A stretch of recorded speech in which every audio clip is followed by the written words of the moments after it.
Geralmente a imagem que vem à cabeça quando a gente pensa num data center é bem fria, né? Fileiras infinitas de servidores de metal, aquelas luzes piscando, um zumbido constante de ar-condicionado. É um ambiente totalmente estéril. Exato. Mas os dados do relatório de biocomputação global de 2026 trazem um cenário totalmente diferente. Em vez de prateleiras estéreis, a gente tem placas de laboratório. O hardware agora literalmente respira. Sim, é uma mudança de paradigma enorme. Ok, vamos destrinchar isso. Porque o que o relatório chama de wetware computing, ou essa computação de biologia úmida, deixou de ser só um delírio de ficção científica. E o nosso objetivo nesse deep dive é justamente entender isso e pensar que o estopim de tudo foi um joguinho de fliperama. A jogar aquele clássico videogame Pong. Um tecido vivo jogando videogame. Caramba! Pois é. E o principal motor dessa pesquisa não é só a curiosidade acadêmica, sabe? É uma busca implacável por eficiência extrema. O cérebro humano funciona com cerca de 20 watts de energia. Nossa, isso é menos do que uma lâmpada de geladeira exige, né? Exatamente. Mas com essa energia minúscula, o cérebro resolve cálculos que fariam um supercomputador de megawatts simplesmente derreter. O objetivo da biocomputação é roubar esse design da natureza para o mercado. Mas peraí, um experimento em uma placa de Petri isolada é uma coisa. O salto de um cérebro na bandeja jogando fliperama para processar dados de corporações globais parece imenso.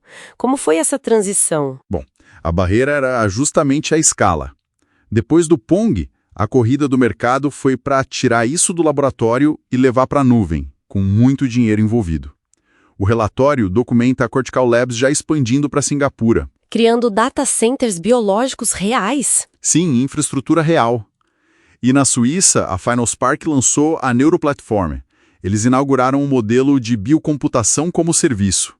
Eles conectaram organoides, que são tipo pequenas esferas de tecido cerebral humano, direto na internet. É meio que o AWS da biologia. Em vez de alugar servidores de metal frio, aluga-se tempo de processamento numa nuvem de neurônios vivos. É bem por aí. Hoje, desenvolvedores do mundo todo rodam código em Python nesses neurônios remotamente. Calma, rodar Python em tecido vivo. Como isso funciona na prática? Porque um código digital de zeros e uns não faz o menor sentido fisiológico para uma célula de carne, sabe? É como criar uma API biológica. O software pega os comandos do desenvolvedor e traduz isso em microimpulsos elétricos. Ah, entendi. Os eletrodos dão choquinhos minúsculos na cultura de células, aí os neurônios reagem mudando as próprias conexões, e o hardware lê essa reação química, convertendo de volta para dados digitais. É um ciclo contínuo. Então é o silício forçando os neurônios a pensarem de um jeito específico. E a parte de armazenamento também não fica atrás, né? O relatório cita o Instituto Wise usando bilhões de bactérias E. coli para guardar informações direto no DNA delas. O que é fascinante aqui é como essa fusão já está no mundo físico. A Conico é um ótimo exemplo. Eles fecharam contratos multimilionários com a Airbus. Para segurança de aeroporto, certo? Isso. Em vez de sensores eletrônicos, eles fundem chips de silício com biologia sintética.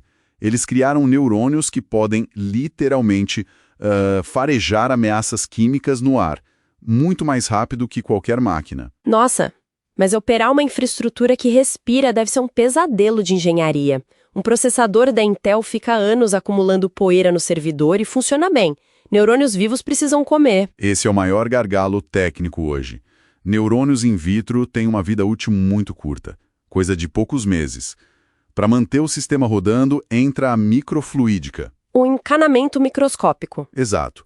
Um sistema hipercomplexo que precisa bombear uma sopa de nutrientes e oxigênio 24 horas por dia para o processador não morrer de fome. E quando isso cresce demais, entre aquele debate que a Universidade Johns Hopkins levantou sobre inteligência de organoides, né?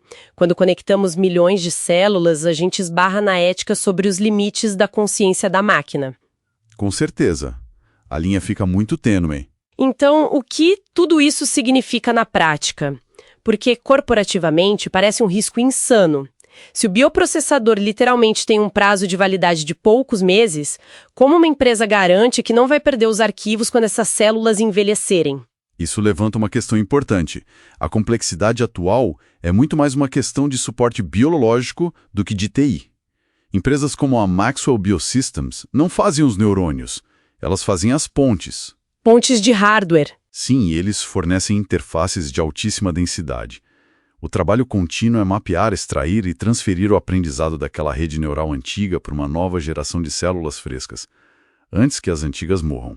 Uau! É quase como salvar o progresso de um jogo constantemente antes que o console quebre. E para quem acompanha o nosso Deep Dive buscando entender o futuro da tecnologia, a biocomputação é a chave para superar os limites do silício tradicional, né? Sem dúvida.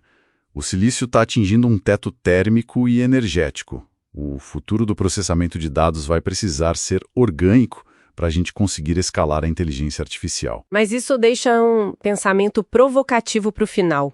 Se no futuro a base da internet for composta por data centers biológicos, que estão sempre substituindo as próprias células mortas, chegará um momento em que a rede global vai desenvolver memórias orgânicas ou instintos de sobrevivência que nós nunca escrevemos no código original. Fica aí a reflexão para quem está escutando a gente.